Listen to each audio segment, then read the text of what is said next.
Old Rajendra Nagar में जो 3 बच्चों के डूबने की खबर के बाद उससे आक्रोशित छात्र लगातार आंदोलन कर रहे हैं और दोषियों को दंडित करने की मांग कर रहे हैं। बारिश का अलर्ट दिल्ली में जारी किया गया है और इस बीच वहां पर उन छात्रों से दिल्ली की शिक्षा मंत्री आतिशी भी मिलने गई। क्या है ये सारी बात, वो इस वीडियो में विस्तार से चर्चा करेंगे। आप वीडियो को अंत तक देखें। नमस्कार, मैं नंदन सिंह बिष्ट, आप देख रहे हैं इमेम दस्तावेज। अगर आप इस वीडियो को YouTube चैनल पर देख रहे हैं और चैनल पर नए हैं तो चैनल को सब्सक्राइब करें, बेल का आइकन भी दबाएं। अगर आप इसको Facebook पेज पर देख रहे हैं तो पेज को लाइक करें। अगर आप इसको Instagram पर देख रहे हैं तो हमें फॉलो करें और वीडियो को शेयर करते रहें। दिल्ली में मौसम विभाग ने बारिश का अलर्ट जारी किया है और इसके देखते हुए दिल्ली सरकार ने दिल्ली में दिन के लिए स्कूलों को बंद करने का आदेश भी जारी किया है। बारिश के बावजूद, भारी बारिश के बावजूद वो वहाँ से उठने को तैयार नहीं है। और इस बीच वहाँ पर जो दिल्ली की शिक्षा मंत्री हैं वो और जो महापौर हैं वो दोनों वो छात्रों को मिलने गई और उन्होंने छात्रों से कहा कि जो आपकी मांगें हैं उन पर हम लगातार काम कर रहे हैं, आपकी जो भी जायज़ मांग है उस पर हम विचार करेंगे। उसके तहत उन्होंने बताया कि जो पानी भरा जिससे 3 बच्चों की दर्दनाक मौत हो गई, उसमें पाया गया कि जो ड्रेनेज सिस्टम था जहाँ से वो पानी जाना था उसमें लोगों ने अधिग्रहण कर दिया था, कब्जा कर दिया था और उसके वजह से वो बंद हो गई और पानी जाता नहीं है। और जो इसके लिए जिम्मेदार अधिकारी हैं उनको, जो जूनियर इंजीनियर है उस क्षेत्र का, उनको निलंबित कर दिया गया है परमानेंटली और जो असिस्टेंट इंजीनियर है उनको सस्पेंड किया गया है। ये जो उनकी प्राइमरी रिपोर्ट आई उसके आधार पर किया गया। 48 घंटे की जो रिपोर्ट आई उसके बाद मजिस्ट्रेट इंक्वायरी की बिठाई गई है और उसके 1 हफ्ते बाद रिपोर्ट आएगी, फिर बाकियों पर कार्रवाई की जाएगी और किसी को बख्शा नहीं जाएगा। ये बात आतिशी ने वहाँ पर कही। साथ ही उन्होंने कहा कि जो ये अवैध लाइब्रेरीज चल रही हैं बेसमेंट में, उनमें हमने जो 30 लाइब्रेरीज थी उनको सील कर दिया गया है और 200 को हमने नोटिस दिए हैं, उनको टाइम दिया है।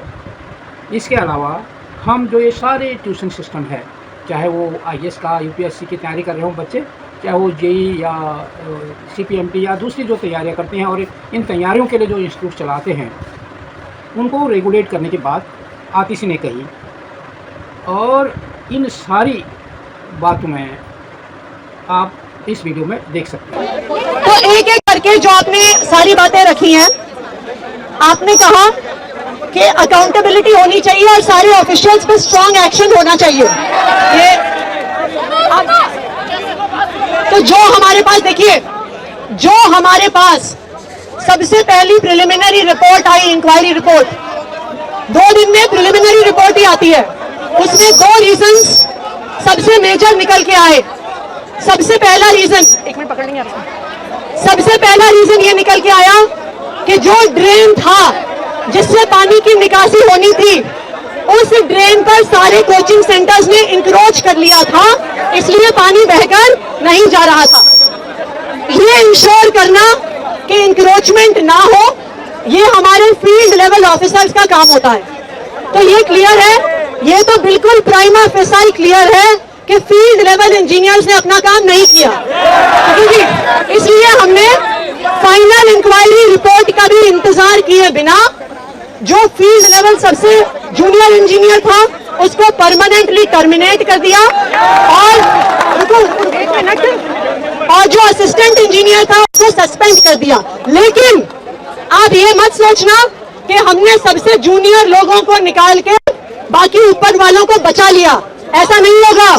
पहले इंक्वायरी रिपोर्ट आने दीजिए। देखिए, अगर पूरी इंक्वायरी रिपोर्ट की बिना हम एक्शन लेंगे तो सब जो कसूरवार हैं वो बच जाएंगे। पहले मैंने 7 दिन का समय दिया है। एक मैजिस्ट्रियल इंक्वायरी होती है, आप लोग UPSC की तैयारी कर रहे हैं, CRPC के सेक्शन 2G में बनती है वो, और ये जो भारतीय नागरिक सुरक्षा संहिता में बनी है उसके सेक्शन 173 में एक मैजिस्ट्रियल इंक्वायरी का प्रावधान होता है। वो कोर्ट ऑफ लॉ में एक लीगल इंक्वायरी होती है। वो सिर्फ किसी एक अफसर के साइन से नहीं होती, वो क्रिमिनल प्रोसीजर कोड के तहत होती है। जो मैजिस्ट्रियल इंक्वायरी है उसके तहत जो भी अफसर जिम्मेदार पाए जाएंगे, चाहे वो छोटे से छोटा अफसर हो या इस शहर का सबसे बड़ा आईएएस अधिकारी हो, सब पे सख्त से सख्त कार्रवाई होगी, किसी को भी बख्शा नहीं जाएगा। मैं आपसे वादा करके जा रही हूँ। लेकिन जो बेसमेंट में लाइब्रेरीज चल रही हैं या जो भी वायलेशन किया जा रहा है, उस पे सख्त कार्रवाई होनी चाहिए। ये आप लोगों की जो ये डिमांड है उस पर ऑलरेडी काम शुरू हो गया है। दिल्ली के 30 बड़े बड़े कोचिंग सेंटर्स की बेसमेंट्स को सील कर दिया गया है। 200 और कोचिंग सेंटर्स को शो कॉज नोटिस दे दिया गया है। नोटिस के बाद 48 घंटे का समय देना होता है। 48 घंटे के बाद उनको भी सील कर दिया जाएगा। लेकिन किसी अफसर को सब अफसरों पे एक्शन होगा, सब जो बायलॉज हैं उनके अनुसार एक्शन होगा। लेकिन जो सबसे जरूरी चीज है कि आपकी लॉन्ग टर्म जो ग्रीवेंसेस हैं उनको एड्रेस होना जरूरी है। तो इसलिए, और ये सिर्फ आपके लिए नहीं, आप लोगों में से कुछ आईएएस अफसर बनेंगे, आपके बाद बहुत सारे और लोग भी आईएएस की तैयारी करने आएंगे। तो अगर एक बार हम सिस्टम को सही करेंगे तो आने वाले सभी यूपीएससी एस्पिरेंट्स के लिए सिस्टम ठीक होगा। ये लड़ाई सिर्फ आपकी नहीं है, ये लड़ाई इस देश के सारे यूपीएससी एस्पिरेंट्स की है। तो आपके यूपीएससी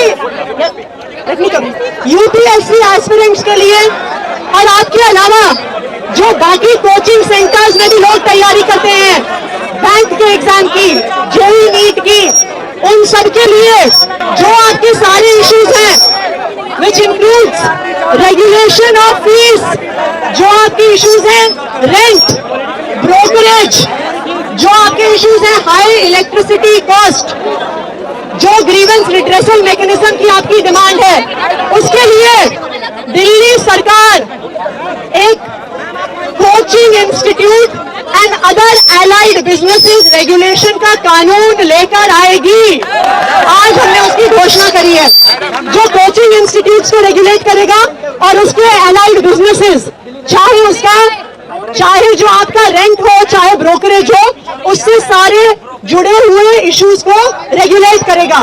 ये आपको एक परमानेंट सोल्यूशन देगा। लेकिन इस एक्ट को बनाने में हम चाहते हैं कि आप लोगों का भी योगदान रहे। इन सारी बातों पर आपकी क्या राय है, आप अपनी टिप्पणी में जरूर लिखें। अगर आपको हमारी वीडियो पसंद आई हो तो इसे लाइक करें और ज्यादा से ज्यादा शेयर करें ताकि बाकी लोगों तक भी ये जानकारी पहुंच सके। हमारे चैनल को सब्सक्राइब करना बिल्कुल ना भूलें और हमारी वीडियोस को सबसे पहले देखने के लिए बेल आइकन को भी जरूर प्रेस करें।